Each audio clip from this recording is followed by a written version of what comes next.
Good afternoon and good evening, everyone in the 5 continents. Today is the 26th of March, 2023, and our guest speaker today is Ron Morrain. Hello, dear Ron. Hello from Germany. Hello, dear Ron. Thank you for giving us part of your Sunday afternoon over there in Germany. And thank you, Raj, and thank you, Mary, and everyone else who is present here and in Facebook Live. As usual, let me share my screen. I hope it works quickly. Yes, it is working. So this is our 95th, Mary, Raj, and Ron, 95th conference. Wow. So who is presenting soon? Okay, we will have Fillmore Murillo from the Philippines. That'll be on April the 9th. Then we'll have Gracia Maria Mendoza from Honduras. That'll be on April the 23rd. Then our good friend Laura Holland from the USA on May the 7th. And then Debra Suarez on May the 21st. After that, Christine Kum on June the 18th. And then Lisa Mann, I saw you, Mary, with Lisa in the USA. On July the 9th, one day before I turned 60, Ron, you said that you are 64. Well, I'm following you. I'm 60. Someday I'll catch you up. And if you want to watch all these videos, you can watch them in our Teacher Trainer YouTube channel. If you want to contact me, this is my WhatsApp. And who is presenting today? Well, Ron Morrain. There is a lot to say about Ron because he has a lot of experience, a lot of beautiful things in his life. Dr. Ron Morrain is an American and currently lives and works in Germany. He is co-founder and director of studies at the Language Learning Center Europe, which is headquartered in Duisburg, Germany. That the way you pronounce it? Duisburg? Yes. Okay. He's also the educational consultant for Syntax Solutions located in Amsterdam, the Netherlands.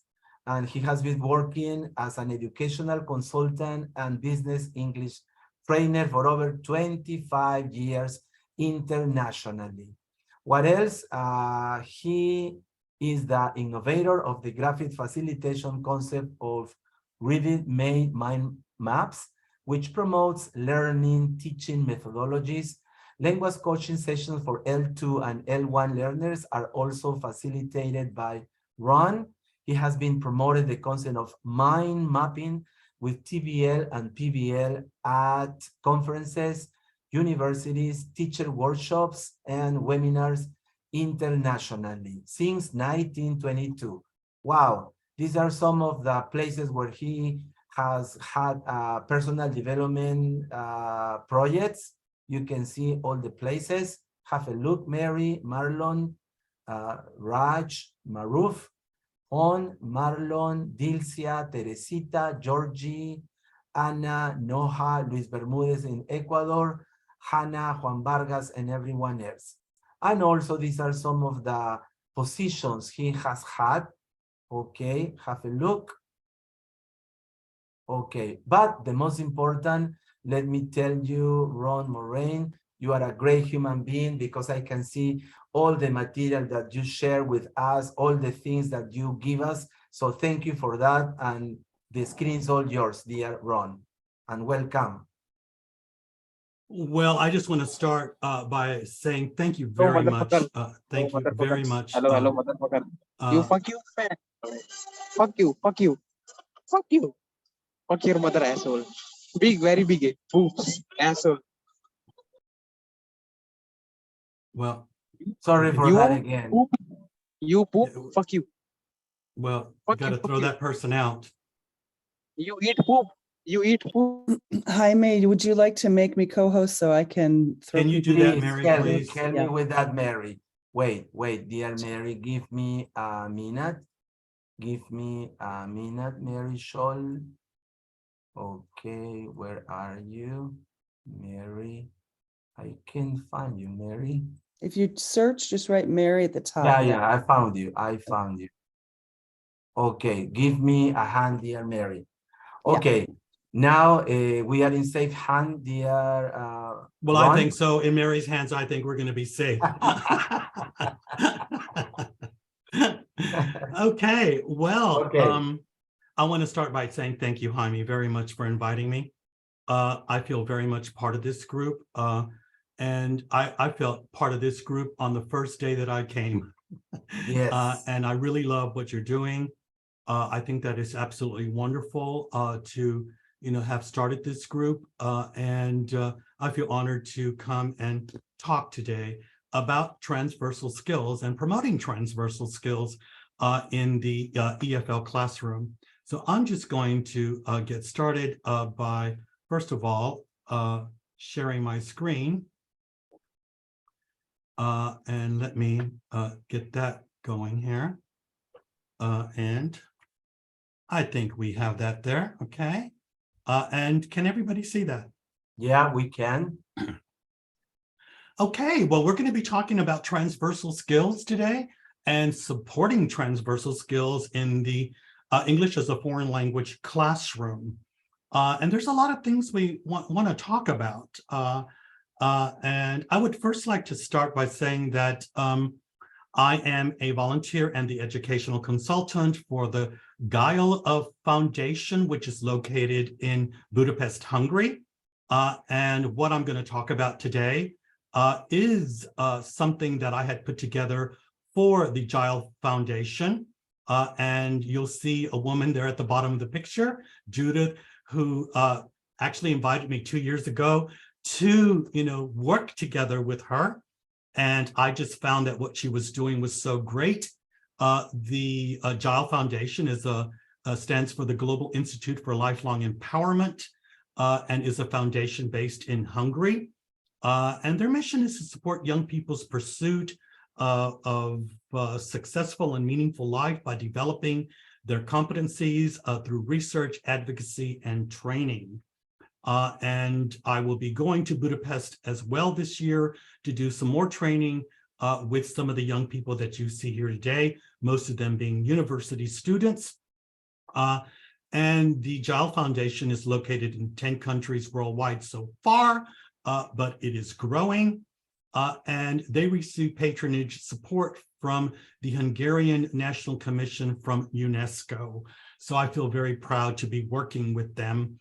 And also with the people that you see here and a lot more in the development of transversal skills at the university there in Budapest. But let me just say a little bit more about the CLIL Foundation. They also do have a journal where people are allowed to publish their works. They do a lot of research activities with their Changemakers Youth Forum. They have a yearly conference that's online. And they organize hackathons, which are very interesting. And they support aspiring entrepreneurs and young innovators. That group is coming soon. And they organize skills development workshops and training sessions like this one today.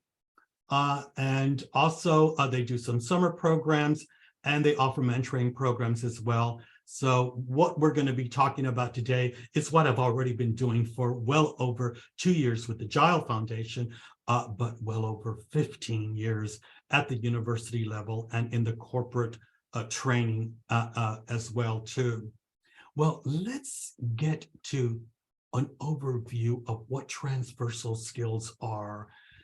Now, this is an overview that was provided by UNESCO. And UNESCO did some research. And by the way, talking about research, all the information that I'm going to be presenting today is based on a lot of publications and research that I read, but also put together with a lot of the experience that I had in training, because I am a former HR manager. And so I brought that to the table. But what UNESCO describes as transversal skills competencies, they broke those down into 6 different domains, one of them being critical and innovative thinking, interpersonal skills, intrapersonal skills, global citizenship, media and information literacy, and what they describe as other. And other is basically can be seen in different parts of the world. They have maybe different definitions of other, whether that's physical respect for yourself and your physical health, and religious values, depending on what country we're talking about.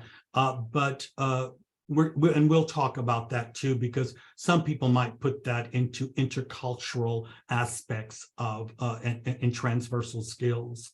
Now, you're going to see a lot when you Google transversal skills, and there's just so many different charts and graphs that you could look at to try to understand what transversal skills are. Here is a wheel that I really like to use because it encompasses so many different transversal skills. And again, those are broken down into what UNESCO defines as the 6 domains here. So we've got interpersonal skills again, intrapersonal skills, media and information literacy, global citizenship, critical and innovative thinking, and then that other category. Here we see it, another one where they kind of look at it in a different way. And they just talk about leadership, mentoring. They don't put it into domains here. They just feel that these are some transversal skills that really need to be prioritized when students, learners are training themselves about transversal skills. Now, I'm going to look at a list here of what some examples of transversal skills are. This is a list right here that are tested at assessment centers, and public speaking, negotiation, friendliness, empathetic listening, decision-making, team building, delegation, rapport building. The list can go on, but these are some of the things that I had put together from what, how we put assessment centers together, because, there is a way to not only train transversal skills and teach transversal skills, but there's a way to assess them, and they're usually assessed at assessment centers.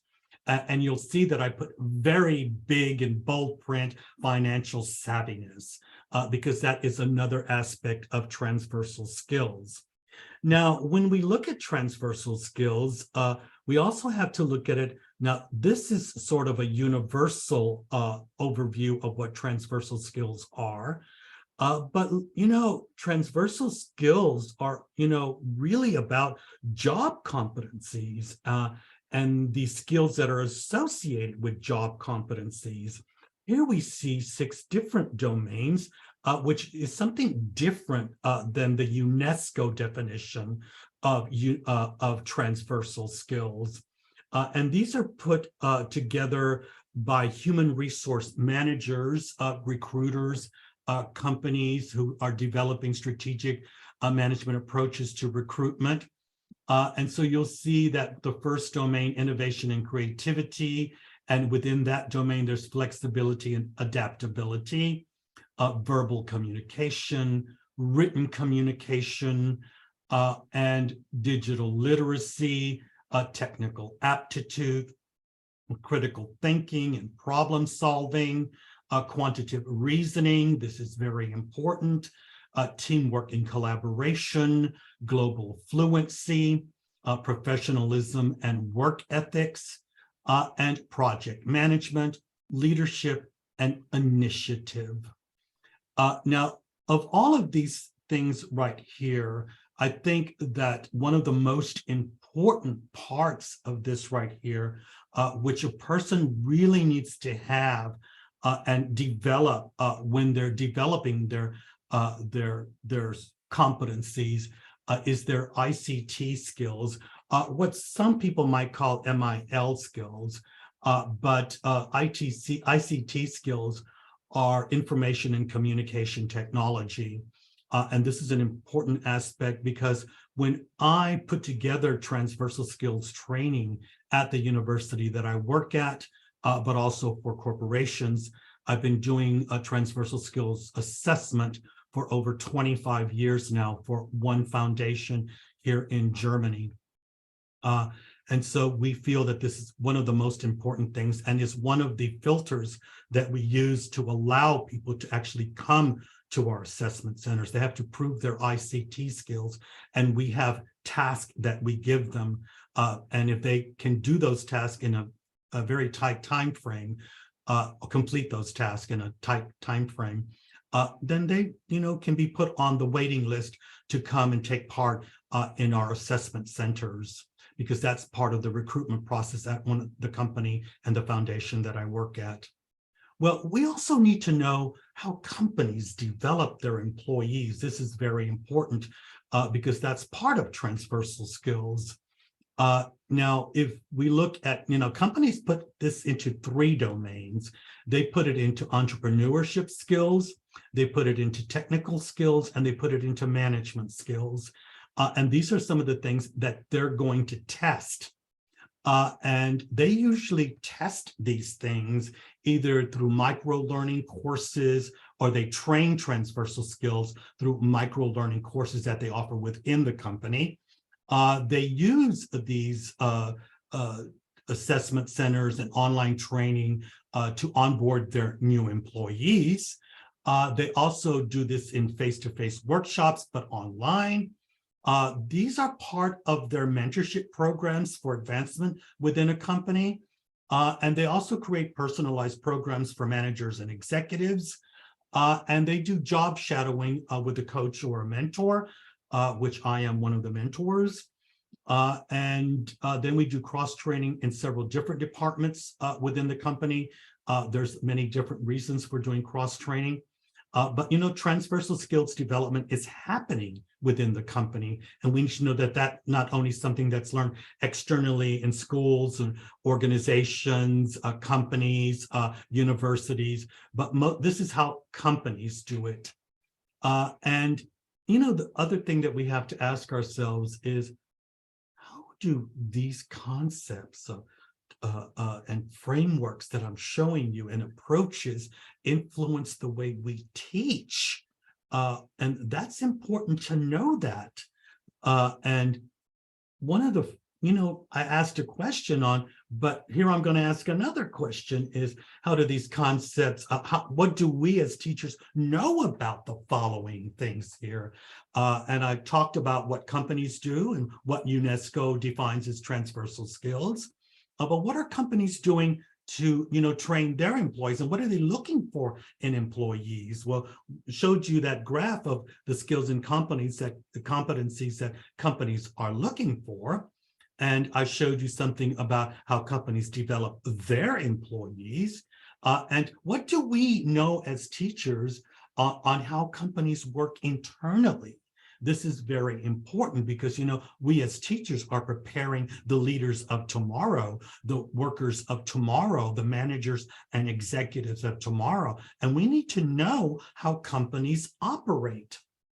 And we need to ask ourselves, if we're working at a school or a university, what are we doing within academia to fill in the blanks, to make sure that our students, our learners, are going to be prepared for the world, the working world, when they enter that. And we also need to ask ourselves, is how do we fill in the blank with the transversal skills development and training? Is that happening at our schools and our universities? And, what do we know about jobs of the future? What are those jobs? Are we investigating, researching? Does our school and university have contact to private industry to find out what those jobs are so that we can future-proof our students and our learners? Because transversal skills training is about future-proofing. And I'm going to talk a little bit more about future-proofing. But I asked the question, what do we as, teachers know about the following? And I'm going to ask another question to you, and that is, what do business communication trainers and teachers really do? Because if we're going to be teaching transversal skills, we got to ask ourselves, what do we do? What are we supposed to be doing? So I don't know. Do you see my screen? Yeah. Okay. Well, because somehow it disappeared with me. Okay. No, I can't see anything. It's black screen. It's a blank screen. Okay. Well, somehow it went black. So I'm going to stop sharing. And get out of there again. Can you see it? Not yet.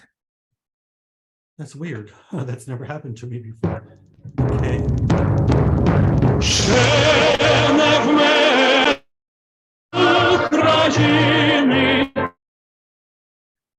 Okay.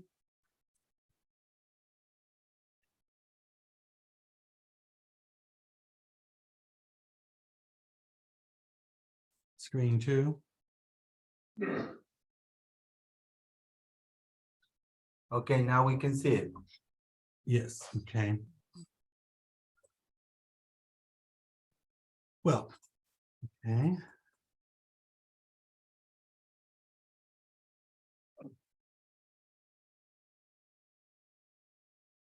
Well, back to the question I asked is what do we do as trainers, as teachers, if we're doing transversal skills training? Well, we're coaching and we're mentoring. And what do coaches and mentors do?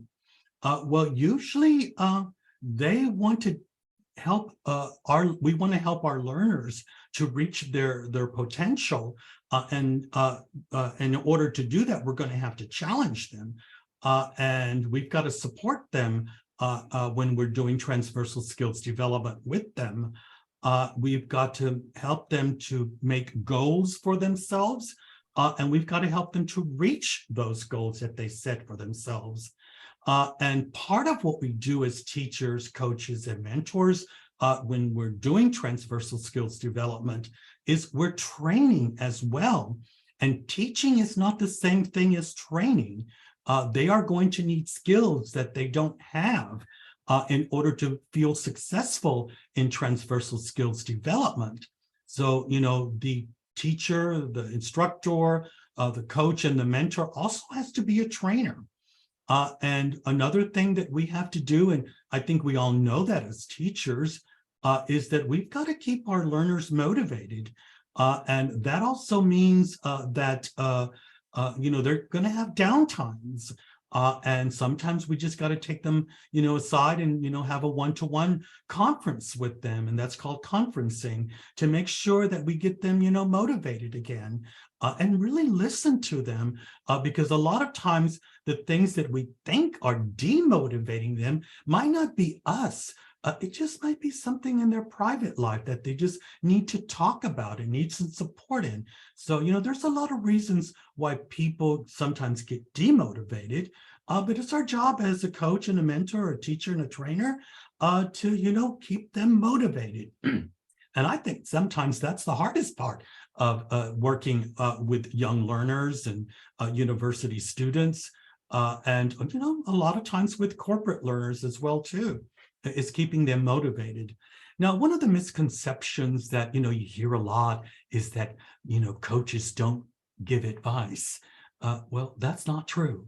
And that is, you know, one of the things that, you know, you just shouldn't be listening to, because if you're an instructor and you're a teacher, you need to give advice.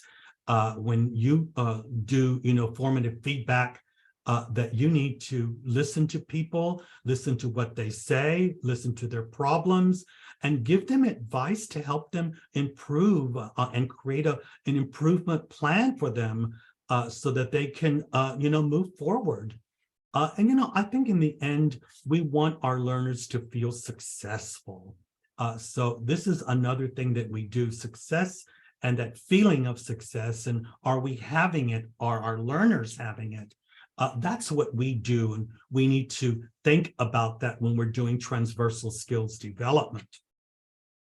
Well, you know, in the years that I've been doing this right here, I first started at a university many years ago to start developing transversal skills, but I didn't call it that at that time. We called it communication skills. And I had to go around and speak to all the professors. And I was the head of the language department. And one of my goals was to integrate communication skills as a separate course at the university. But I needed to talk to a lot of the other professors. So I went around and talked to a lot of them. And, you know, that's taking a multidisciplinary approach to course development. They all told me what, you know, they were doing. I talked to language teachers. I talked to psychologists at the university who were teaching behavioral and organizational psychology. I talked to sociology professors. I talked to business administration and management professors. I talked to the technology IT professors. I talked to the communications professors. I talked to the project management trainers. I talked to the DEI trainers and teachers and instructors, because that was usually outsourced. And we had a career counselor who did career planning. And I also had to talk with them and see what they were doing. So help me get a better idea in putting, you know, transversal skills together as a course. Again, we called it communications training, and we wanted to separate that from language training. Well, you know, that moved me into taking an interdisciplinary approach, which meant that I had to find teachers who could teach these courses. And we found that some of the language teachers were qualified, but not really all of them. Many of the language teachers had been using a grammar syllabus for so many years that it was almost impossible for them to be retrained. But we had teachers who were teaching business English who we could train to actually start developing the communications course. Like I said, one more time, it wasn't called transversal skills at that time.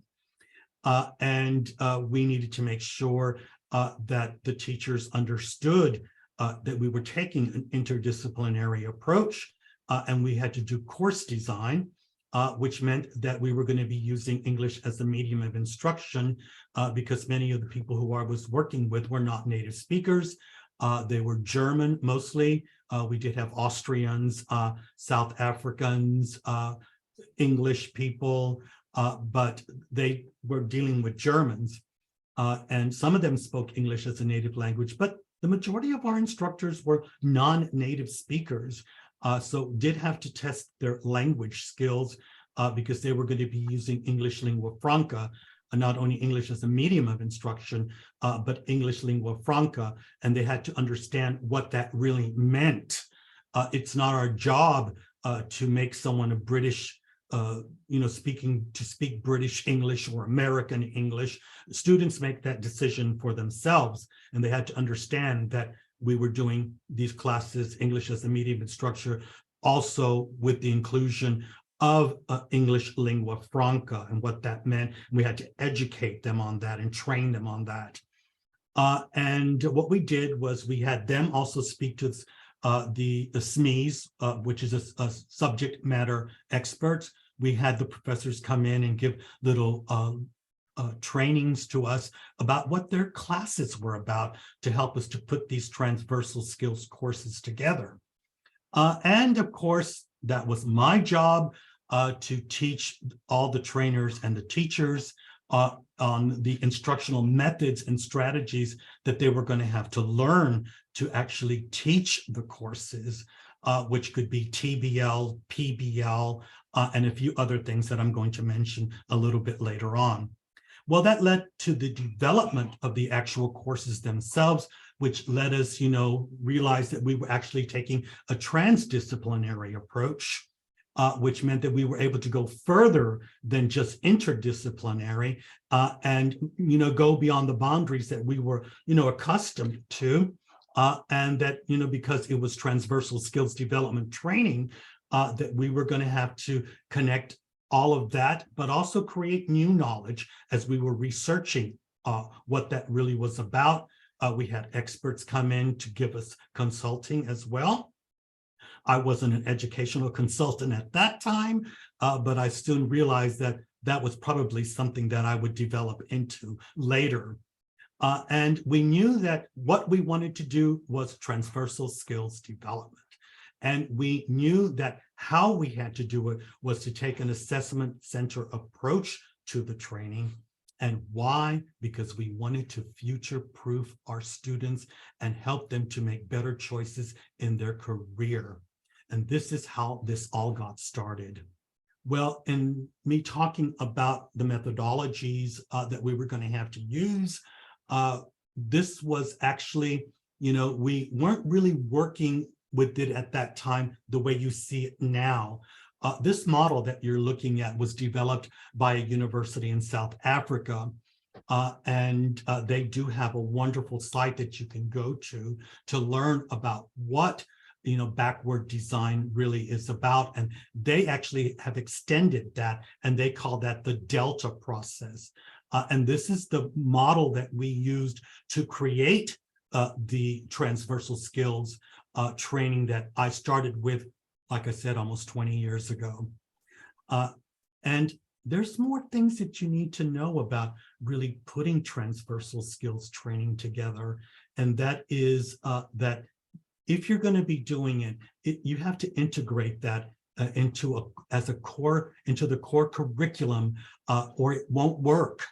And you have to promote that skills training throughout the university or the school to make people, to let the students know that this is happening.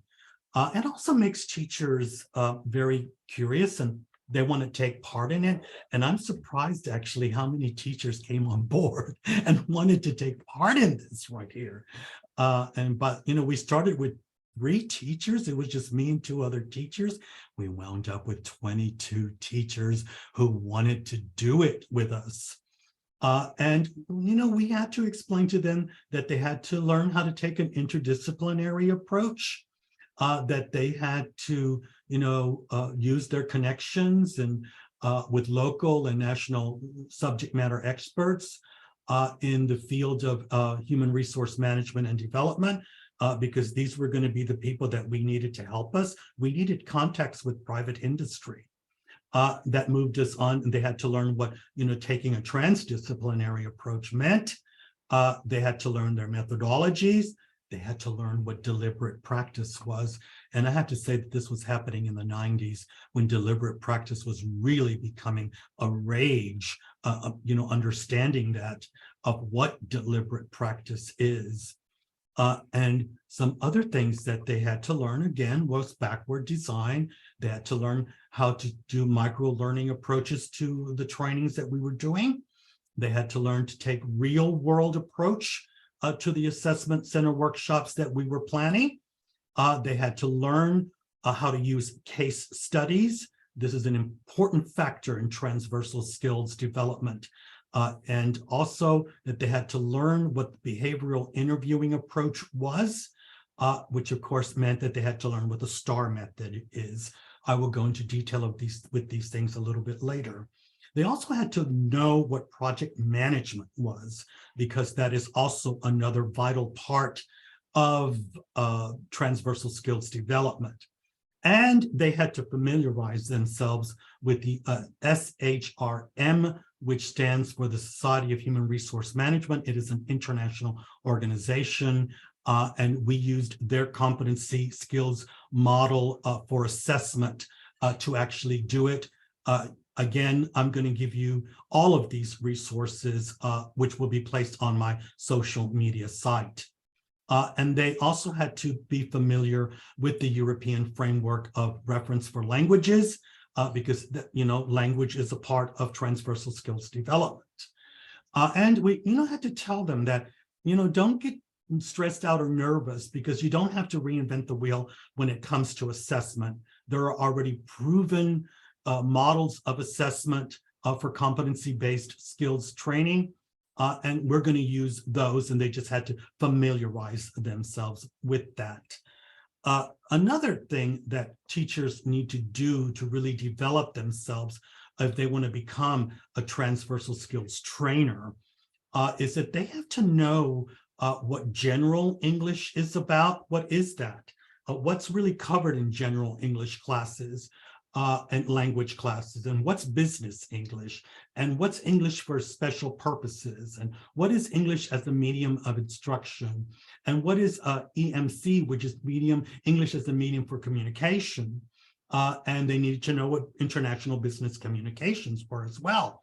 They needed to know what, English as a lingua franca for communication training is. And they had to learn again one more time, and I'm going to just repeat myself, strategic repetition here, of what this assessment center approach was. And we had consultants from large consultancy companies come in and train us. Now, I was very familiar with the assessment center approach, but I felt that I should be an outsider and also refresh my, knowledge of assessment centers. And so we invited consultants to come in and just train us on, what assessment centers are, how they work, and how to use assessments. And we had to, again, connect transversal skills and know the difference between transversal skills development and future-proofing careers and what that really meant. So, this is just some of the things that all we had to know, what teachers need to know, trainers need to know about transversal skills. But, then let's go a little bit deeper here. What skills does a transversal skill trainer really need to bring to the table? And now, being an HR manager, I knew how to write a job description.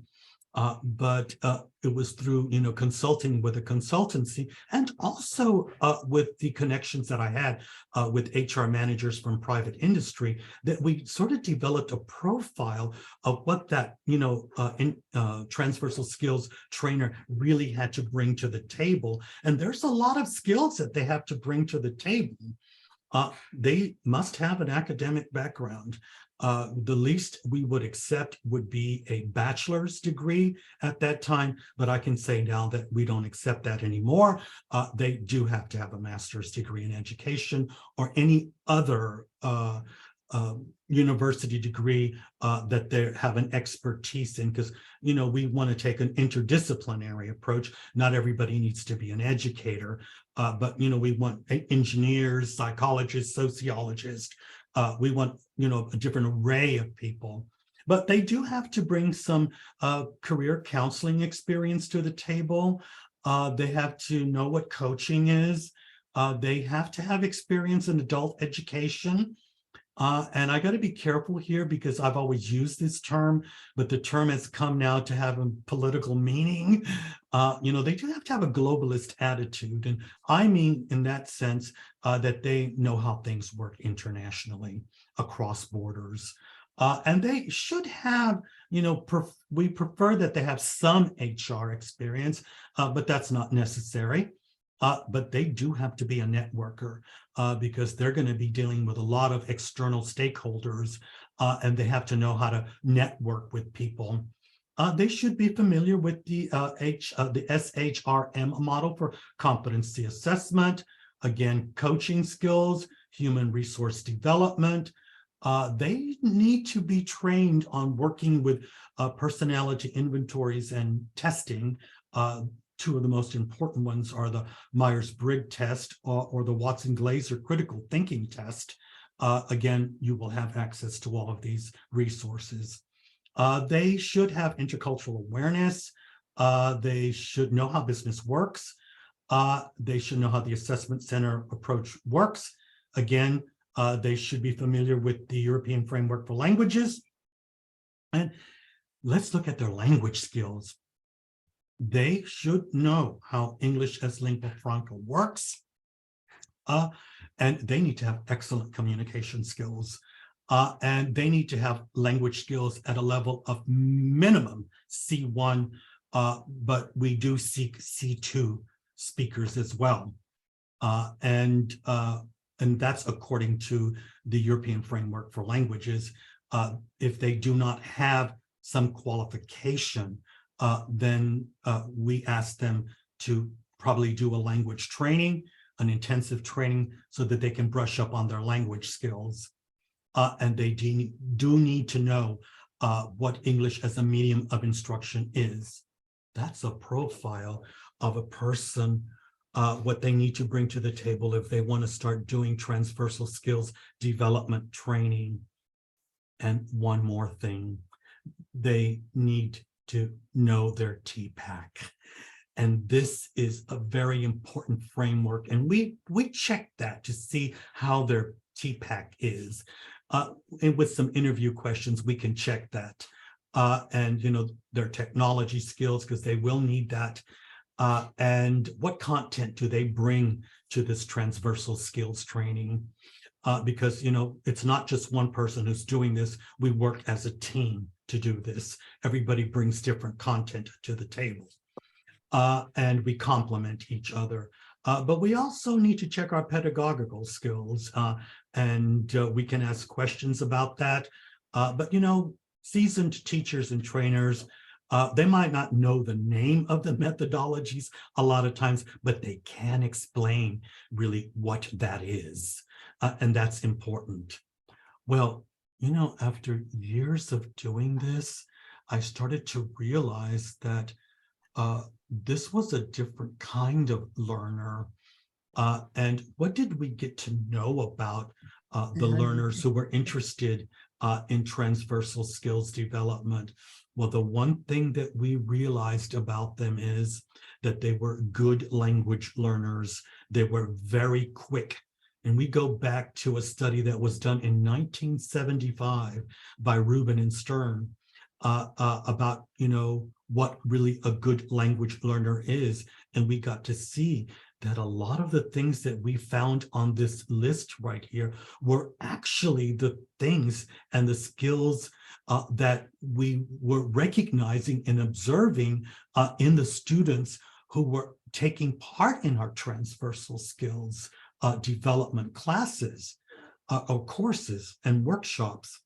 Another thing that we noticed were that they asked questions, and we did a study, and we asked all the people to, every time students asked them a question, to write it down, because we wanted to collect those questions. And we were able to put those together as what we felt were and sometimes we had to reframe the questions because we felt they were really asking these questions right here. We wanted to simplify them. And what questions were the learners asking? They were asking these questions: is why are we doing this? Or why should I do it? And where is this leading to? Can you explain it to me? And where can I use this stuff that I'm learning? Am I just wasting my time? And I have to say that I'm going to show you another profile of who these learners are and what's in it for me. They wanted to know. And what about my personal goals? Are you going to consider my personal goals when I come to this class? Will I be able to meet them? And does the teacher have an actual plan? Can you show me that plan? Am I really learning what I need to know? Are you sure that this is what I need to make sure that I can get a job and enter the working world? And do I need all of that tech stuff? Do I really need to know all of that? Because a lot of students don't like technical things, but we had to explain to them why they were going to need that. And they wanted to know, how soon am I going to know if I'm progressing? Now, we use the word progressing because there were many different words and language that the students were using. And we condensed it down to the word progressing because they were actually using words like, when are you going to give me feedback? How am I going to know how I'm doing? They wanted to know that. And this right here took over a year to create, just this list alone, because these were the kind of learners that we were working with. What else did we learn about our learners who were doing transversal skills development? We were able to build a profile of them from the observations that the teachers were making and the trainers and the professors. And we could see that they were career-oriented. They understood how cognitive apprenticeship skills worked, which is learning by seeing and learning by doing. They had very high cognitive apprenticeship skills, and they were very cognitively aware of what they wanted to achieve, as you could see from the questions they were asking. And they were collaborative learners, and they were team players. They had a high sense of accountability. They exhibited a high sense of self-awareness. They were high achievers, and they could prove that by a lot of the other projects that they were involved in externally, separate from the school. And some of those things where they were already doing internships, and they were already working, so they understood how the working world worked. Some of them were doing service learning. It wasn't called service learning at that time, but it is now. And some of them were doing apprenticeships.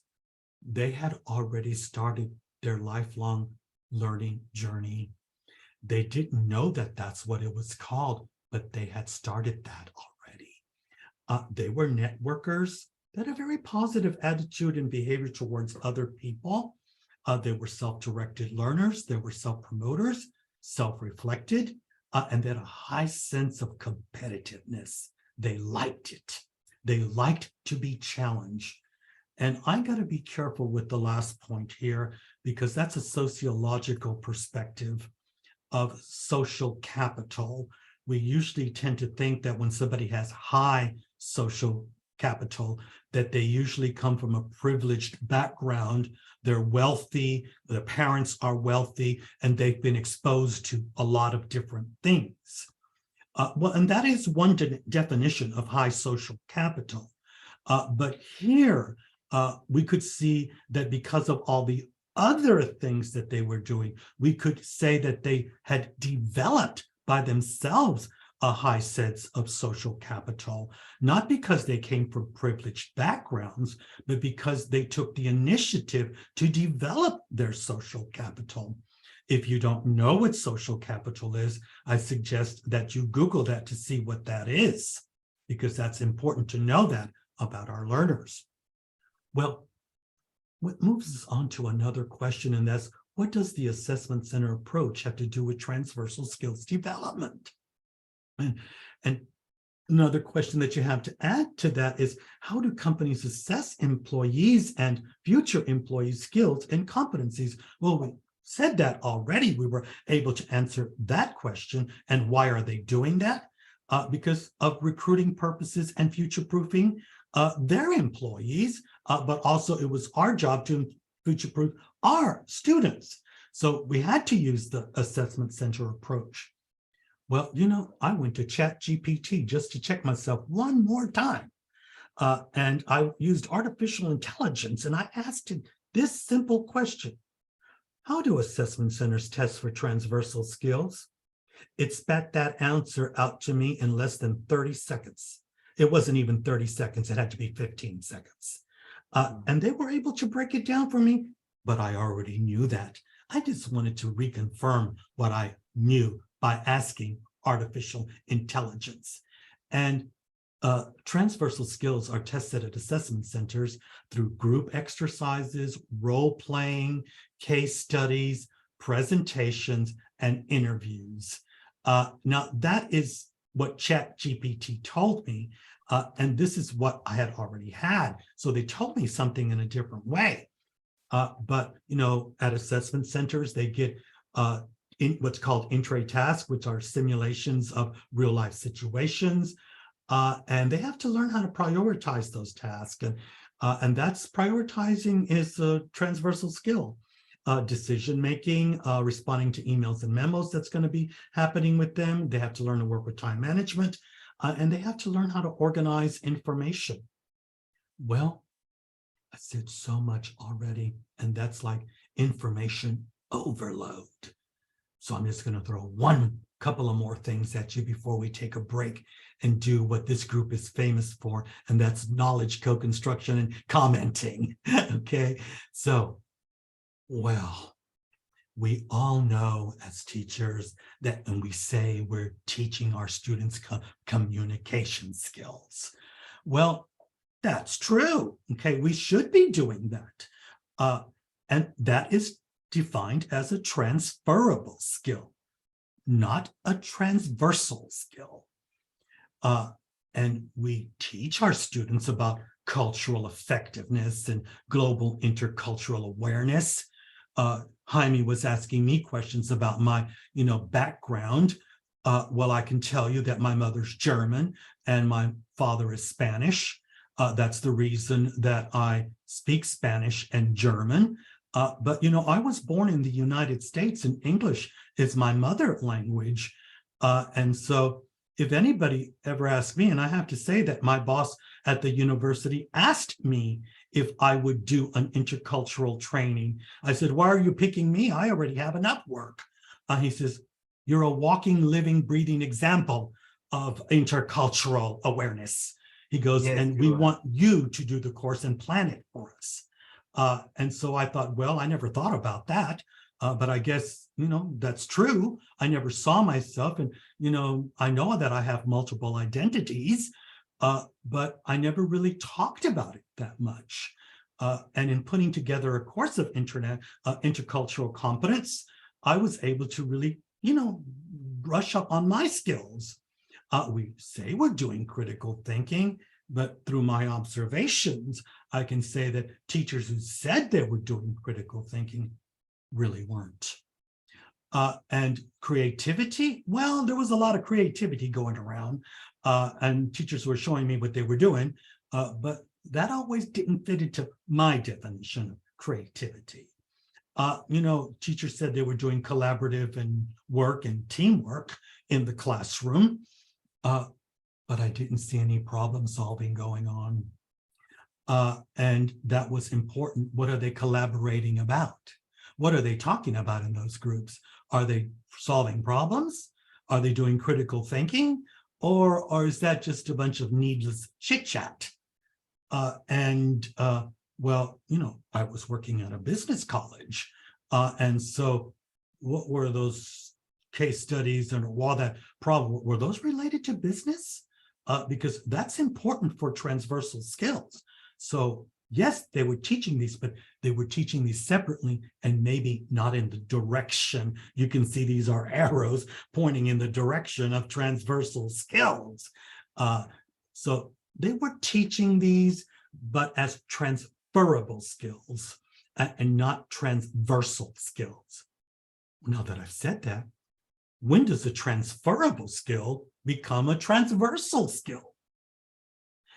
Well, it's when you put all of these things together and they meet at one point, which is called the point of transversal or transverse point, where all of these skills intersect, and they intersect through problem solving, with critical thinking, where they have to use all of these skills together.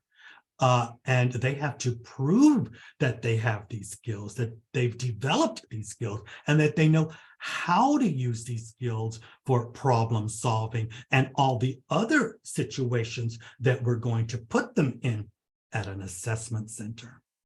Transferable skills, the skills that you saw here, which are transferable, and yes, we do teach these, only become transversal skills when we throw problems at them that have to be solved, where they all intersect and they have to use all the skills together to solve the problems we're throwing at them.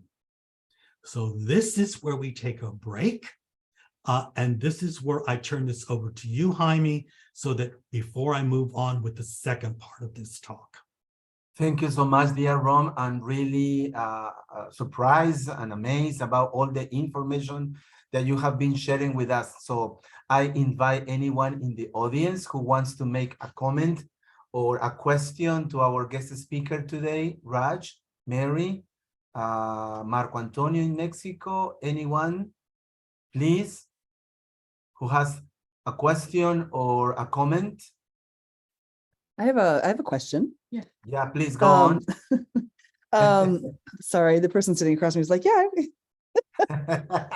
Ron, so first of all, thank you so much for really outlining all of this amazing information. And I would love to hear just a really concrete example of something like that, a problem that you brought up with your students, or something like how all of this comes into just something really concrete in your classroom. Well, Mary, that's putting the cart before the horse, because I'm going to talk about that in the second part of this. Oh, well then let's save my question for later. Yes. Thank you, Mary. Thank you, Ron. Anyone else, please? Roxana in Lima, Peru. Hello, Ron. Hello, everybody. Hello, Roxana. Hi, hello. I feel very excited and pleased about this talk. You have given us a lot to digest. You have put a lot of seeds in our brains in order to be eager to learn and to put into practice. But I have a question about this. I think that most of us, we are aware of some of them, but not this long list that you have shared with us. And I would like to know why, after learning about this, after being trained and practiced, that is, I think we need to practice this a lot, why do we have so different levels in the results? Why we have our transversal skills or commands in different levels, and why we not have all the same as we have been trained, given the same information? What are the external factors or internal factors that affect these results, please? Roxana, I love that question because I have an answer for it. And let me just tell you that I was asked that question from the dean of the university I was working at, because he called me into his office because he wanted to talk to me about my grading system. And he said, now, this was my second semester at the university. I had just become a professor. And, you know, I wanted to be one of those professors who wanted to be liked, and I wanted to be nice and whatever. Well, the thing is that, you know, if we're teachers, we must learn to assess and what assessment really is. And I'm going to tell you, I love being a teacher. And any teacher will tell you they hate that assessment part. Yeah. You know, they just, you know, it's a lot of work. And so I decided that I was going to give my students only 3 grades. They were going to get an A, a C, or an F. And well, he said at the beginning, you can't do that. They must use this is Germany. You can't do that. And so I said, okay, well, then I'll grade them another way. But then I was called into his office and he asked me the same question you did. Why is it, Ron, that when somebody's taking a psychology course, that at the end of the semester, when they take the test, I can see the different, you know, averages? He goes, and he showed it to me. And I was like, oh yeah, well, I know what that is. And he says, why is it that your class doesn't have that? And I said, I thought I was clever. And I said, because my students are very bright. And he goes, I'm sorry, that's not the right answer. He said, I want to look at your assessment and we're going to go over that. He goes, because the fact is, it's the reality of life. Is that not all students perform the same. He goes, in any class here at the university, I can see the differences in the notes. He says, and this is a major university. He goes, and we want to make sure that we promote all students, but we also want to know who are our best students. And it's not you who decides it, it's your assessment and what you teach. So I showed him my assessment and he said, you're not going to do that anymore. He goes, you're going to sit with me. And this was the dean of the university. And he said, we're going to work that out together. And he spent hours with me working it out and helping me to understand it, to get it right. I was new. And, you know, I was still in my late 20s. And he said, after you finish with me, you're gonna get it right. Well, you know, this was before my PhD, and I have to tell you, I learned. Not all learners are the same. They will not all learn the same, and there's many explanations for that. And I cannot be Mother Teresa and try to save everybody. I can't. I got to do my best in that classroom, really do my best to be a great teacher, make sure I'm dealing with the content, trying to use all the methodologies that I can in, you know, formative assessment and all the things that I need to do to improve that course, you know, motivate the learners. But in the end, they must take a test. They must be tested for what they learned, and they will not all have the same results. I had to accept it. I had to. That's the way it works in life. And we as teachers need to learn that yes, we want to be fair to everybody, and we're being fair to everybody. But in the end, it's the results that count. That's how I'm assessed as well, too. And I got to accept that because I became a better teacher because I had better assessment methods. And, you know, I'm thankful that I had a mentor, my boss, who helped me to get that right. I hope that answers your questions. Yes, perfect. Definitely. Thank you very much, Roman. Very clear. Okay, we got 28 more minutes to end. Do you think we have more time for one more question, dear Ron? Sure. Okay, Hon Dan, Rosie. Actually, I don't have any question for our speaker today. But I want to say that I saw your post on Facebook 2 weeks ago, and I am excited to join the meeting today. And actually, after hearing what you have said, I think I need to change my mind when I teach my students. We often focus on knowledge, but after hearing the webinar today, I think we need to teach our students necessary skills for them to keep up with the changes of the society, and especially the requirements of the society and technology. Yeah, and I would like to express gratitude to you today, and thank you very much. Thank you. I want to repeat one more time that everything that I'm talking about today is on my social media site, Facebook and LinkedIn, as micro courses that you can take for self-directed learning. I will give a list of those at the end of the presentation. That tells us to move on. Okay. We got 26 more minutes, dear Ron. Let's move on. And I hope that Mary is listening, because I think I'm going to answer her question. Okay. So, okay.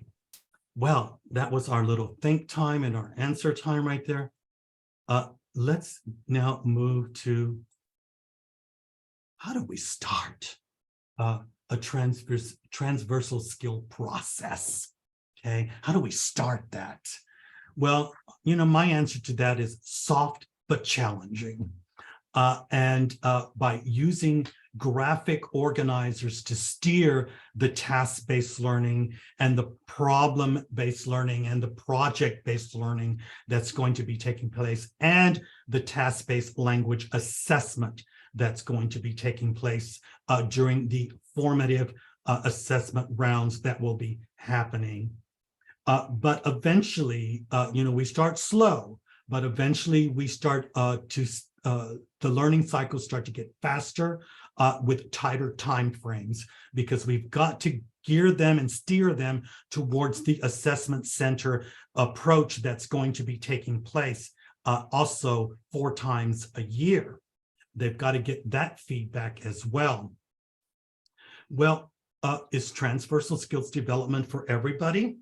Well, you know, if we consider ourselves as SMEs, which are subject matter experts, the goal of any transversal skills training is to make our students subject matter experts.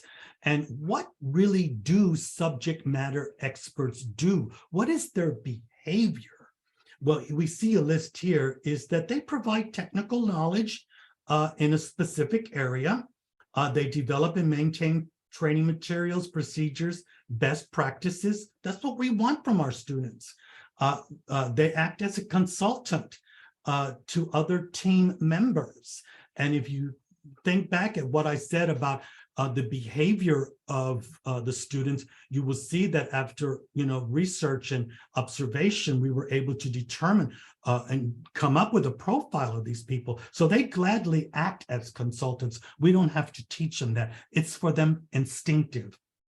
They are able to review and improve the processes and procedures that they are learning and developing. And they participate, willingly in projects and project planning and management of those projects. They work under tight time schedules and they deliver the results. They attend external events. They're involved in external things that helps them to improve their knowledge as they're learning the transversal skills. That was another thing that we observed about them. And they stay up to date on developments and advancements that are going on in their fields. Well, that's what we're supposed to do as teachers anyway, if we, are, self-directed in our CPD. Well, that's what we should want from our students. But how do we make that really meaningful to them and to our learners? Well, relevance. The topics have to matter to them. It has to feel important for them. It has to be meaningful for them. And they want to know that what we're doing with them has an impact. It's future-proofing them. They have to understand what that concept is. And they learn it very quickly. And they want to know that they're gaining experience that's going to help them to enter the job world with an advantage. They will learn that very quickly. And one of the most important things is that we learned about the people who were successful in transversal skills training. They love challenges. They want you to challenge them. They might fight sometimes. There's some pushback every now and then. They can't stay motivated every day. We're not motivated every day, and we're not happy every day. And sometimes we have to learn things that don't make us happy, but they get used to it because that's the real world. And they do want challenges, and we've got to come up with a lot of challenges for them. Well, the first thing that we need to do is we need to know how project-based learning works. And we have to start making sure that they understand that. Now, what you're looking at here is stage 4 of a project. This is when we start to speed it up, where they're given a task. They only have 45 minutes to accomplish that task and only 15 minutes to present the result. This is stage 4. So you can see when we start them off, they have 4 hours to finish the task and 30 minutes to present the results. We start condensing that time because that's reality. And they have to learn how to work under pressure. We start throwing graphic facilitators at them, and we show them how they work. You will see that they're put together with the inquiry-based approach. They have to learn how to work with graphs and charts. They have to learn how these work, because that's all they're going to get. They have to deduce, they have to research, they have to create the language themselves. We want to make the learners creators of content. We're not going to give them all the content. They have to find the language. They have to create the language themselves. They have to learn how to work with it, because that's how they're going to be given the problems in real life when they enter work. And what is task-based assessment actually? Well, task-based assessment is a type of language assessment that focuses on evaluating a language learner's ability to perform real-life tasks using the target language, which in this case is English. But I have to say that I do this in Spanish and I do it in German as well. Okay. Now, I want to tell you that my Spanish is not 100% perfect. So we do have 2 native speakers in the group to make sure that I'm not speaking bad Spanish. Okay, because I'm only looking to see their skills, okay, not their language, okay. So I have to confess there, my Spanish is not 100% perfect. But, we have to design, task-based languages assessment is designed to assess the soft and hard skills of a learner in a more authentic and relevant context, and to provide a more accurate picture of the learner's ability to use the language for communication and problem solving, because that's what happens at an assessment center. So therefore, that's why we need the assessment center approach for transversal skills development. Well, I'm going to run you by very quickly on some of the things that we actually do and the problems that we give them when we're training them with the assessment center approach. We start with some of these things right here. We want to see how they work, how they research, the language that they use. We explain this to them, and we tell them that we want them to do a presentation on teamwork, and that they have to use this right here to help them to create content for a 15-minute presentation. We let them do it by themselves, and we walk them through it, and it takes 4 hours for them to learn the whole process. But before they leave the workshop that day, our goal is to teach them how to work with the graphic facilitator, learn the inquiry-based approach, find out where the problems are here, solve them, do the research, create the presentation on PowerPoint, and be ready to give the presentation 1 hour and 30 minutes before the workshop ends. So this is how we start them. We move them on to things, topics that are related to business. And they need to learn to talk about money. They need to learn how to talk about culture. They need to learn to talk about globalization. They need to learn to talk about international trade. And these projects start to get more and more difficult. We used increased complexity in the method. Then they get their first project. And we're going to break this down into 2 parts. We only show them this one first. They have 1 hour to complete this right here, and we put them in groups. Here we have 6 groups, and we're going to take a city. We don't tell them what city it is. We just give them a city. They put all the cities: Rome, New York, London, Paris, New York, Shanghai, Tokyo. We just put the cities and name on a piece of paper. They have to take it out of a box, and they're going to do the research on that city. And they have 15 minutes to tell us everything about the city that they had in their project before the workshop ends. So they've developed the language, they've done the research, they did their presentation. So we check their language and their presentation skills, how they put that together, how they storyboarded that.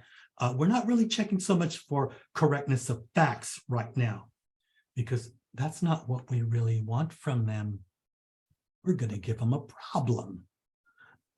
In the next workshop, they're going to get a problem that they're going to solve in another group. They're going to work in the same group. And we're going to tell them, well, with some of the problems that you identified in the last workshop, we want you to solve those problems. We want you to come up with a plan on how you're going to solve some of the problems that you discovered.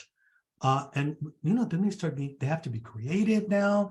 Yes, they're going to do a PowerPoint. Yes, they're going to use language. Yes, they're going to use their communication skills. But now we're moving them to critical thinking, problem solving, and creativity. They've got 4 hours to finish this one right here in their groups. They have to finish 1 hour and 30 minutes before to do their presentations. And then we're getting them ready for the assessment center approach. They have to learn to talk about themselves. They have to learn how to create a CV, that's appropriate to the sector which they are studying for. We use this graphic facilitator to train them. And in this workshop, they're going to leave with a CV. This becomes a writing class for them. And of course, I get one of my colleagues to come in. I only introduce it, tell them what they have to do. I walk out after that because she's a writing expert and she knows how to teach her stuff. And she goes around helping them and coaching them, but they've got to get that resume done, their CV done. And then they have to present it. They only have 8 minutes to present their CV in front of her. And she's going to ask them some questions, but she's also going to give them feedback to improve their CV. And then they have to turn it into her again. So this is how we do that part. We use writing as the product. We're going to take them now on researching a company and teach them how to research a company and the different things that they have to tell us about a company. They do not get to choose the company. We choose the company for them because they have to learn the process. If they choose a company they want, they might not learn the process correctly. Now, in the second run of this, we repeat this 3 times. The second time, they get to choose their company.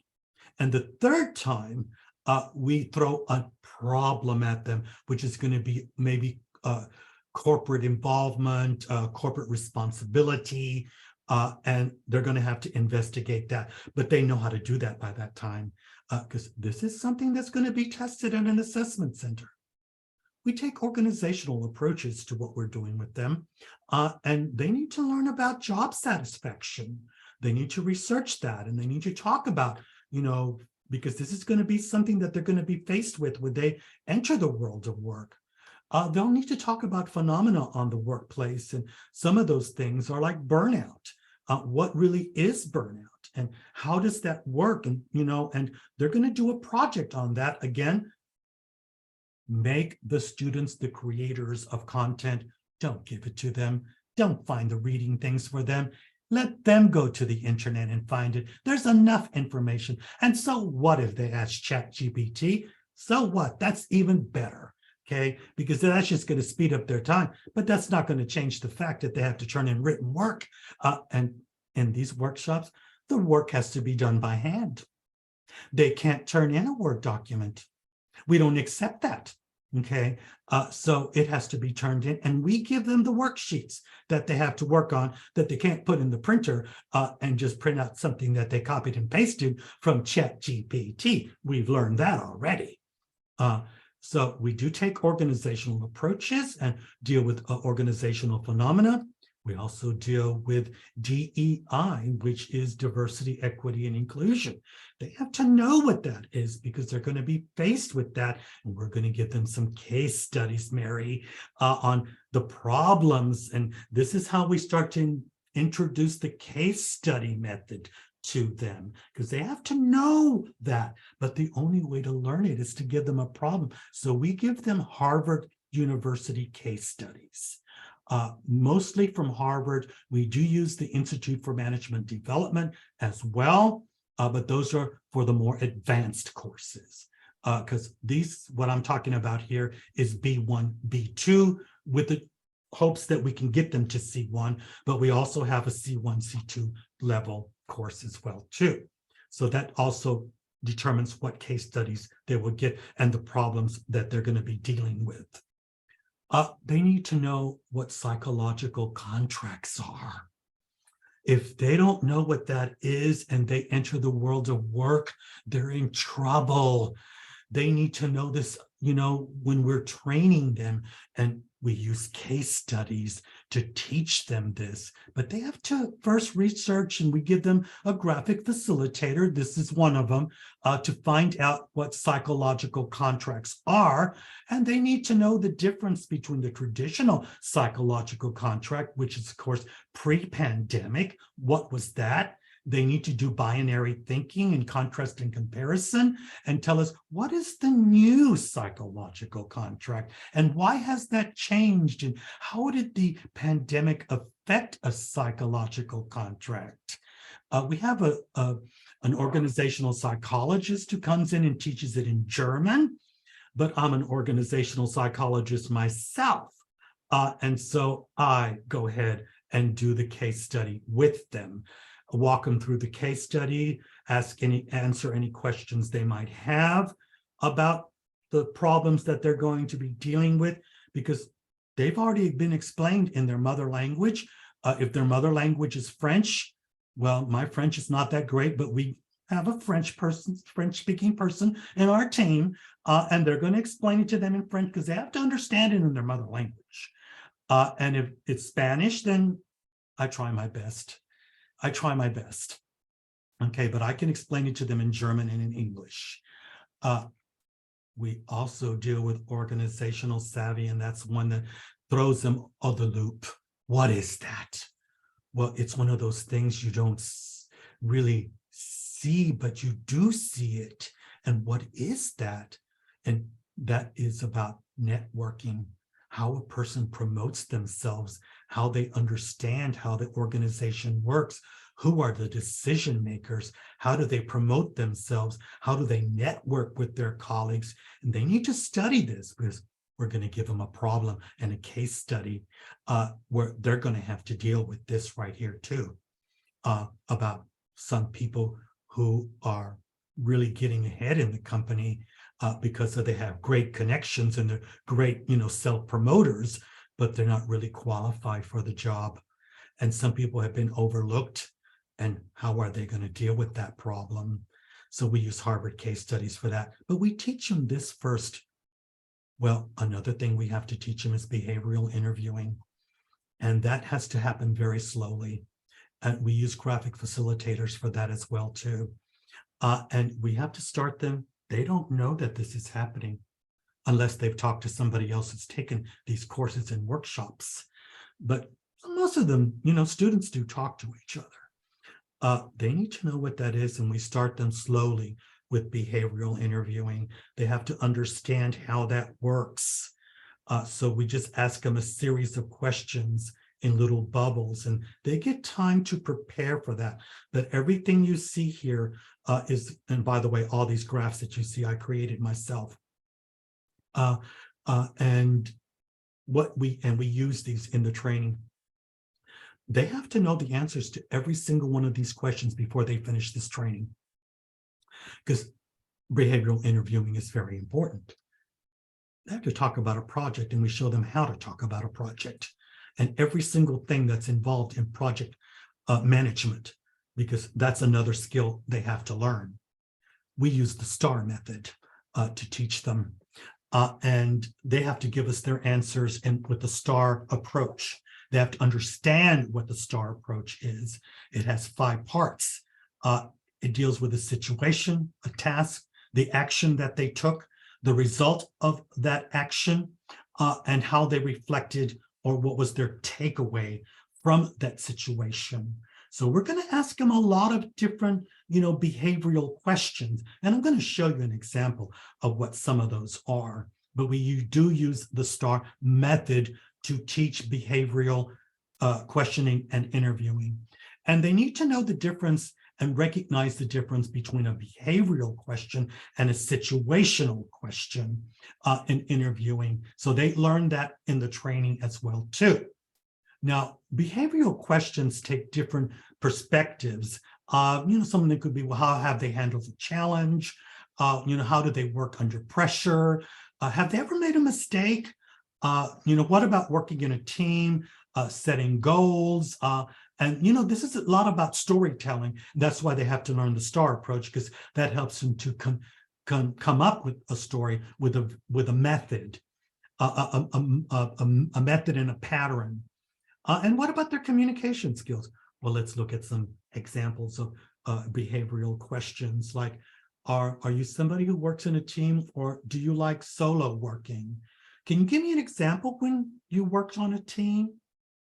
Because, anybody can say they worked on a team, they like teamwork. Anybody can write that down.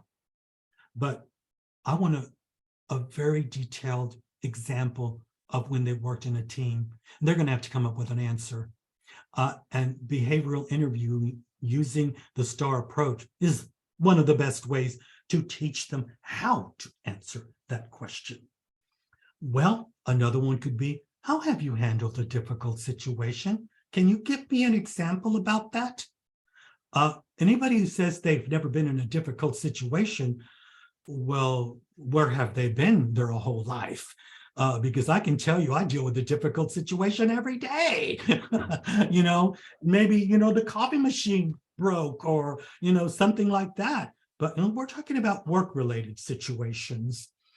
Can you tell me a time when you set a goal and how did you achieve it? Or how have you handled challenges? Tell me about a challenge that you've handled. Now, you can Google behavioral questioning. Be sure that you put behavioral questioning PDF, and you will get a list of about 400 questions put into categories, because behavioral questions are always categorized. Well, they need to know about critical thinking too. And critical thinking is a difficult thing. And they need to know what the elements of thought are, okay? And we teach them that. We teach them, we break down critical thinking for them. Now, this is theoretical in the beginning. We talk about collaboration and reflection in critical thinking, but we want to lead them to design thinking for, problem solving. And the only way to really do that is by using the case study method, which of course is critical thinking and problem solving. And we use Harvard University case studies. Now, I want to say something here is that I do have something on my social media site about the case study method, and it is connected to Harvard University because that's where I learned it. I had a great employer who paid for me to go to a week intensive course at Harvard University to learn the case study method and observe it. So I've been using it, for well over 25 years, and it is a very integral part of the assessment center approach and transversal skills development. I developed my own framework, and this is the framework that was part of my PhD on really how to use the case study method. It works every time I show the students how to do it. They get nervous. They don't know how to put their thoughts together to analyze that, because they have to analyze that. They work in groups, but I walk them through it and I help them in the beginning. And we use this framework that I created to walk them through, and they're comfortable. By the time they leave my class for transversal skills development, they know this by heart, and they're ready to do that assessment center. Well, we got to move them to that assessment center. This happens 4 times a year. We do so many workshops to get them ready for this day. It is 1 full day. They have to show up and check in by 8:30 in the morning. And get ready for work. 2 of my colleagues come with me. They're going to help me because I, don't do it by myself. And I'm going to show you some pictures. Here you see, now all of these are people who work in the assessment center. These are PhD students, and they're going to be finishing their PhDs, and they're going to have to apply for a job. And in a very competitive world, what you see right here are, you see an engineer, you see a sociologist, and you see a mathematician, all doing their PhDs, and they're learning, developing their transversal skills, because they know that they're going to have to go out into the world after they finish and get a job in a very competitive world. So I gave them a problem and a case study, and now they're breaking it down and talking and discussing. We're leaving them alone. They have their workspace, they have their boards, they're working out the problem. They got the problem 3 days before, okay? And so how they work that out is up to them. They have to meet on this day. They have their computers to help them to work it out. We have printers in the room if they need that, which they did print out their work there. You see that. That's the problem that I gave to them with a case study. And I'm just observing how they're working together, how they're collaborating, how they're breaking that problem down, analyzing it. And I'm just listening to their conversations. My other two colleagues are just walking around the room, observing to see all the things, and they need to get a feeling for working under pressure in a real life situation for how it's going to happen when they go to an assessment center. Here we have another team. And here we have a PhD student who's an engineer, and another one who's a pharmaceutical PhD student from the School of Medicine. Well, very far from each other, but they have to learn to work with each other to solve a problem. Now, they're taking a, they just got started here when I took this picture right here. But they told me that they were working well together. In fact, they had one of the better solutions. Here, they have to start presenting their work to the group. So you see here they presented they came up with, a solution, and now they're presenting our solution, and we're going to critique their solution and give them feedback. That's another thing they learn at the Transversal Skills Development course and workshops on how to give feedback, how to give critique, and ideas for improvement. And here, another group presenting.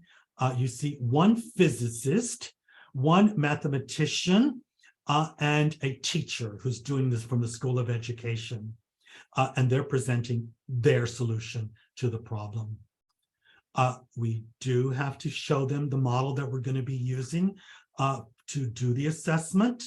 We do familiarize them with this assessment competency skills model that we're going to be using. They are familiar with that. This is from the Society for Human Resource Management. As I said, don't try to reinvent the wheel. Go to the best, use the best, and this is the best. You will find all of this on my social media site when I create a self-directed learning module for this talk today. Here are just some examples of what we're looking for in behavior and the communication, the skills that they exhibit. You'll see here that we're looking at communication, and this is the behavior that we're looking for in communication. We want to see if that's happening. And here we see communication at a low level, which is we would call entry level or early level. Then we see it at a mid-level.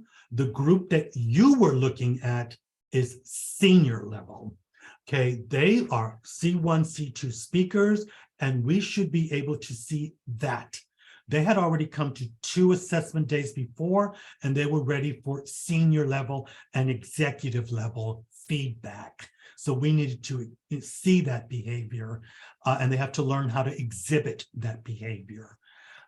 There's also global and cultural effectiveness. Are we seeing that?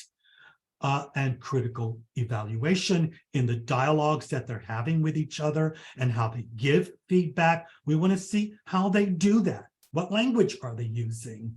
Can we observe that? All of these things can be assessed, all of them. And I have to say that this is where I end everything. And one more time, I want to say that I hope you found all of that very interesting. I will put this all in a social media post, but I have to say that if you go to my Facebook site, you will see these modules already there on behavioral interviewing techniques, coaching and mentoring, critical thinking skills development, diversity, equity, and inclusion training, with a great course on that one. Now, these are all self-directed. You do it yourself because you want to know more. You're curious and you want to improve and you want to, self-develop yourself. What is a good language learner in the study from Stern? Task-based language assessment, what is that?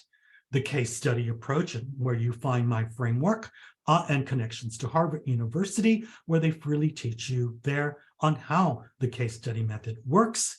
Transversal skills development, and what is deliberate practice. Jaime and I had spoken about this well over 3 months ago, and I prepared myself for this day. And that's why those posts are on my social media, because I wanted to slowly get ready to present why those things are there.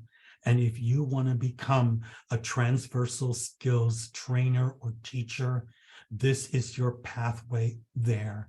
It's free. All you got to do is take the time and be willing to learn.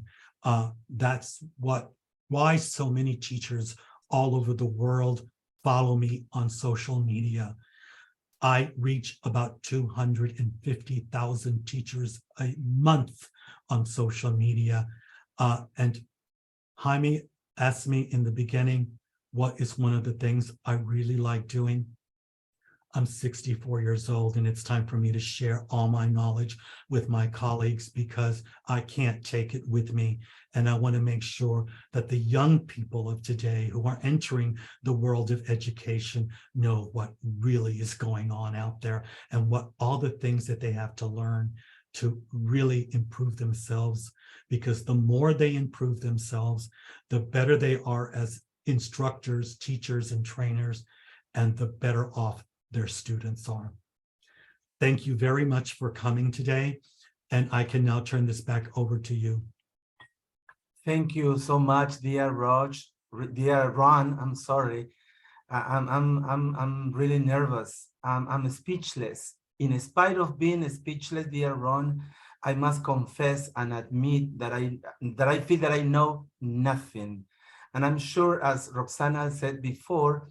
I think I will have to watch this video again to digest so much and wonderful information that you have shared with us today.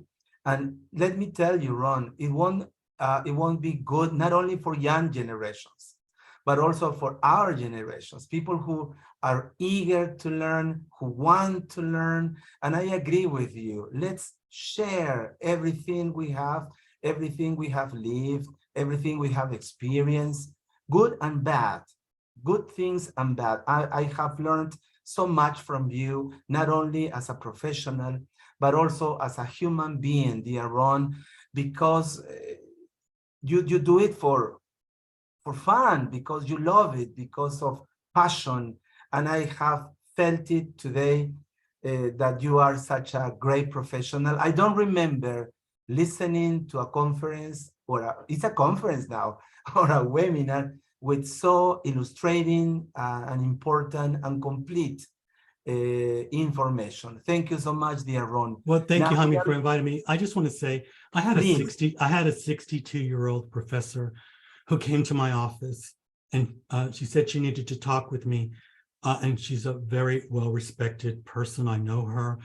She's very famous. And I asked her to sit down, and I offered her a cup of coffee and asked her how I could help her. And she said, well, I'm going to be honest with you. I'm just going to tell you I'm 62 years old and I'm going to retire when I'm 65. And so I don't need to take the training, but I just want to ask you, can I take your training? She goes, I know I'm going to be retiring, but I want to learn that before I retire. She says, I want to learn that so bad. Can a 62-year-old professor come to your class?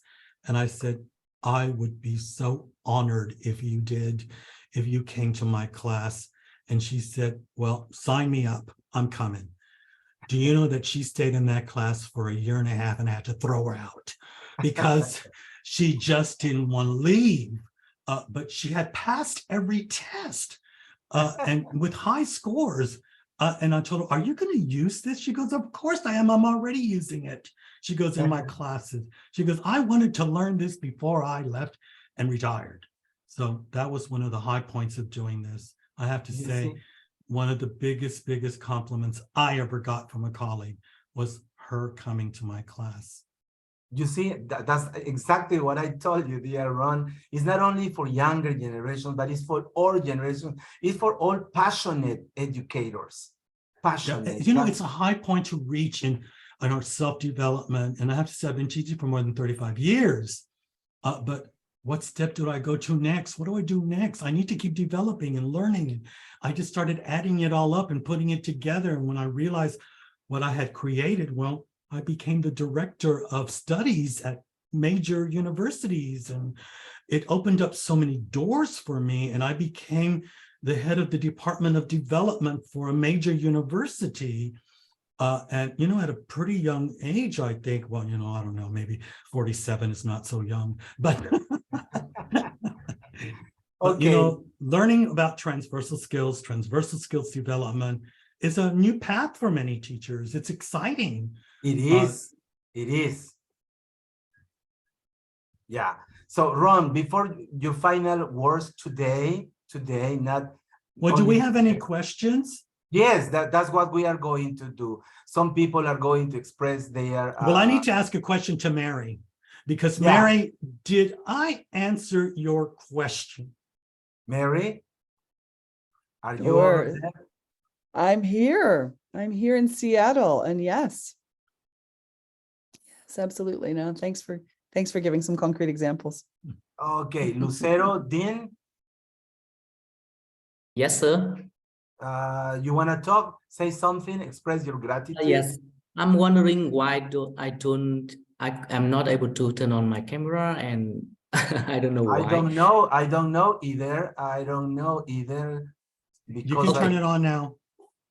Oh, thank you so much. Okay, thank you, Ron. Okay, thank you, Teacher Ron, for today.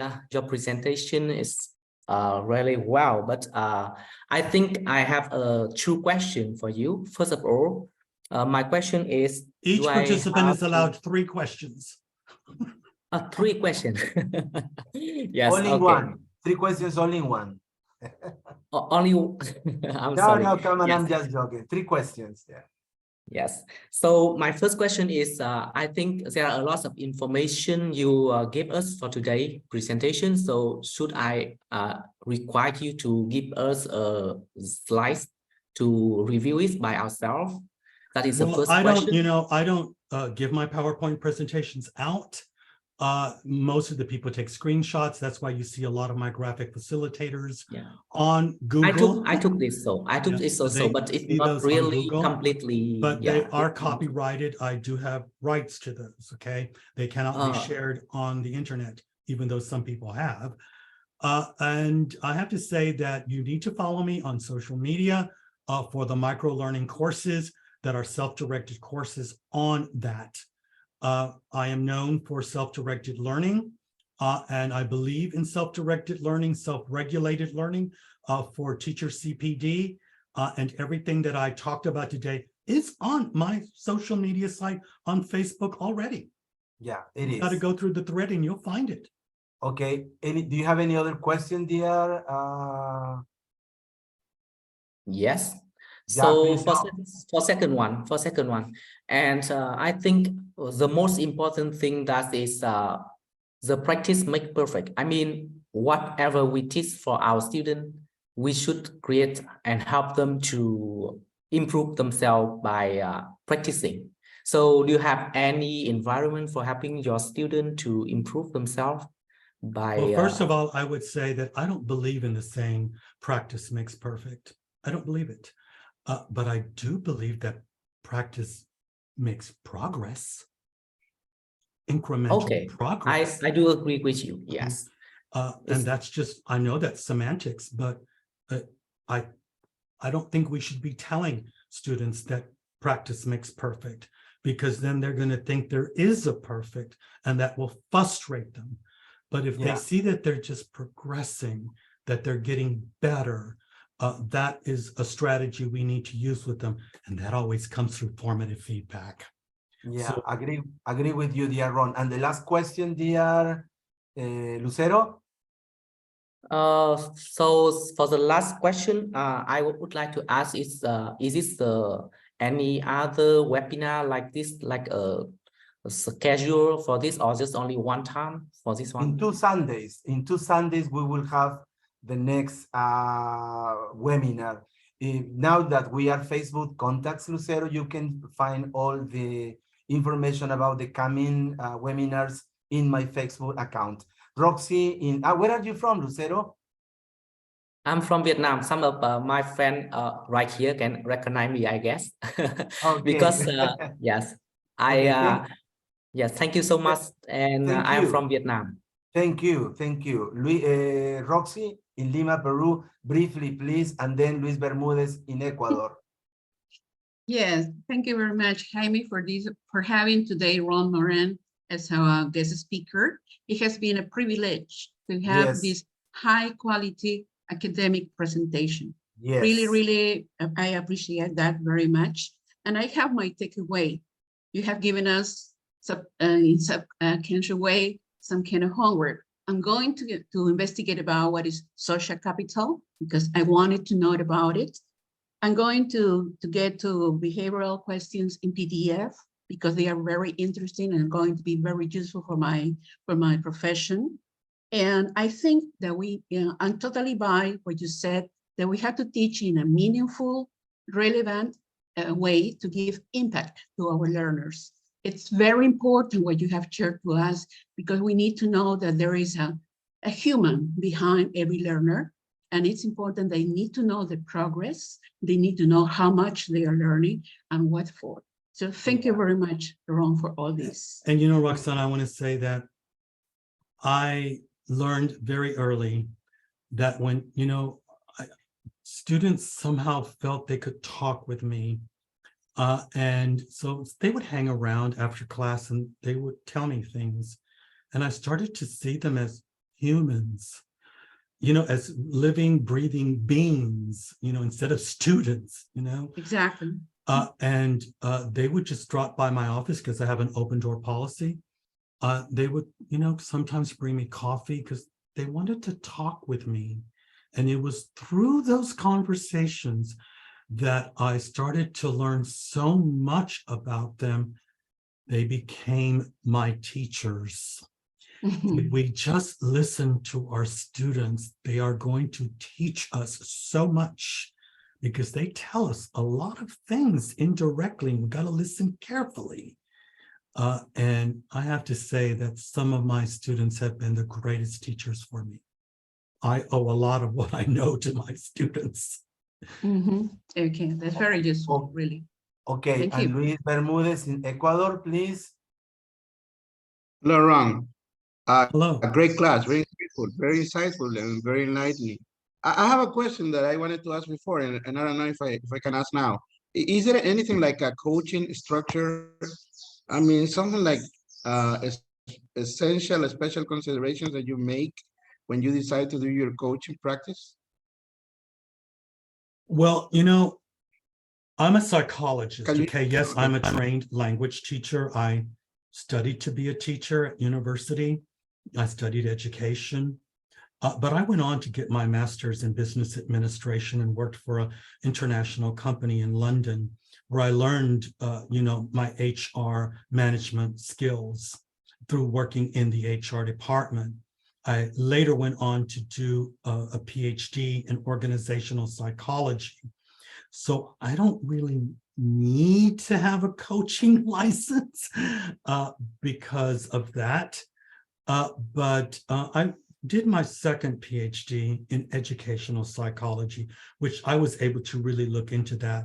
And I want to say something about language coaching, and that is that you do need to be careful because there's a lot of people out there offering language coaching and selling that, and it's very expensive.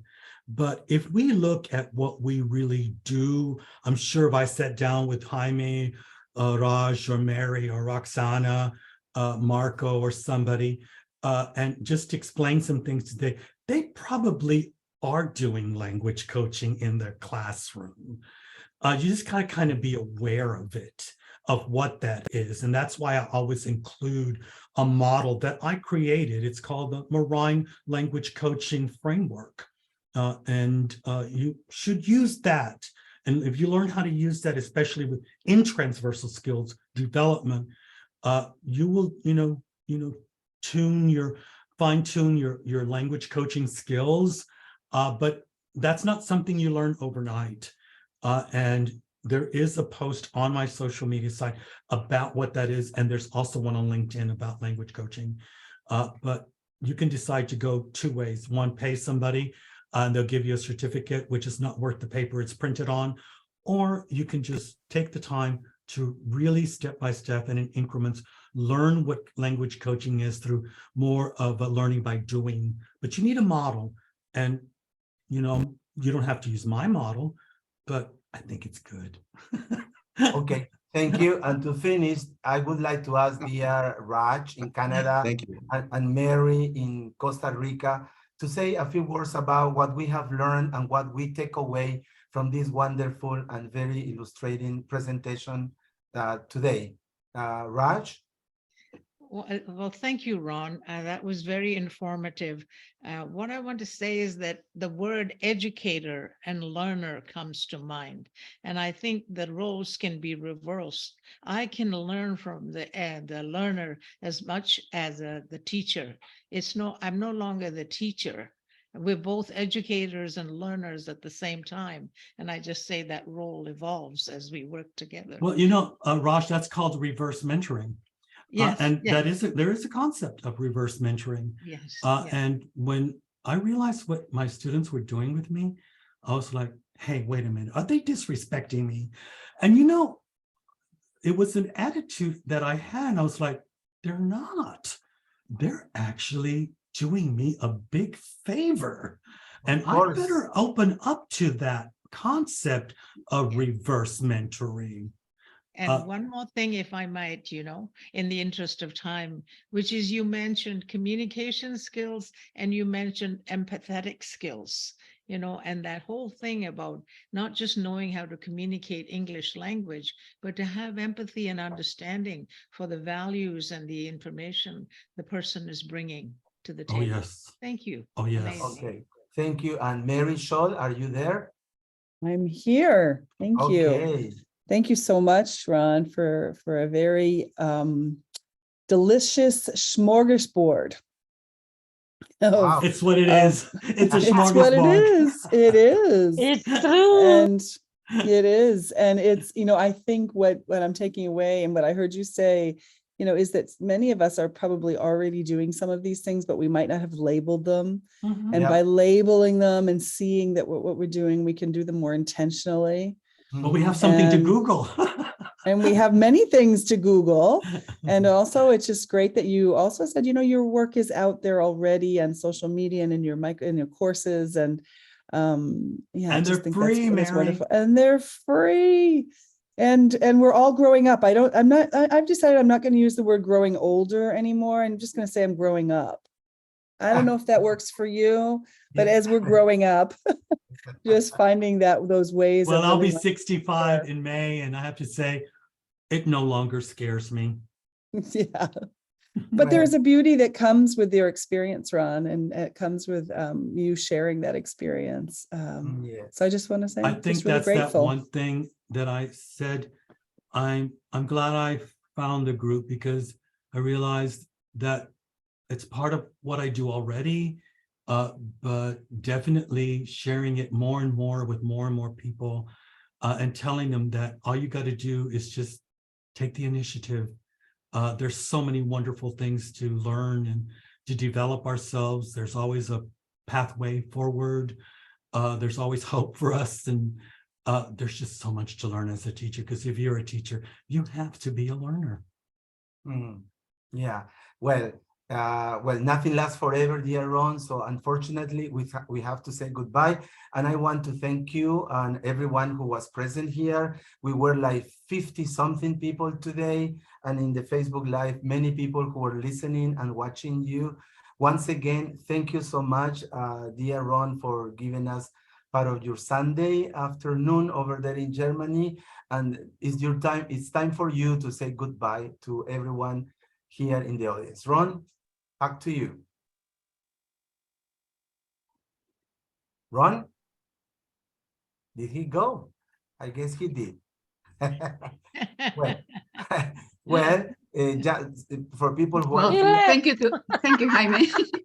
yeah, I think he's gone. yeah, Thank you. must be late. For the people who want to watch our next webinar, it's on April the 9th, same time, with Fillmore J. Murillo from the Philippines. He will be talking about collaborative online international learning, COIL, pathway towards inclusivity and multicultural literacy. very beautiful topic as all the ones that we have had. So thank you, Raj, Roxy, Marlon, Mary, Marco, Carlo, Lucero, Juan, Rosy, Luis, Marta, Vicky, Satyawati, Kambali, Marlon, Inga, Noha, Katerina, Dilcia, Milvia, Hannah, Mubarak, Ruby, Samira, Lily, Tanya Enchante, Luis Nava, and everyone else. See you next Sunday, in 2 Sundays. Goodbye. Keep safe and sound. Goodbye, everyone. Bye-bye, Thank you and everyone. goodbye, everyone. Bye, Goodbye. bye-bye. Bye, bye, bye, bye. Take care, Mary. Take care, Raj. You too. Yeah, and let's keep on growing up. Thank Let's keep growing up. Thank you to you. Goodbye, goodbye.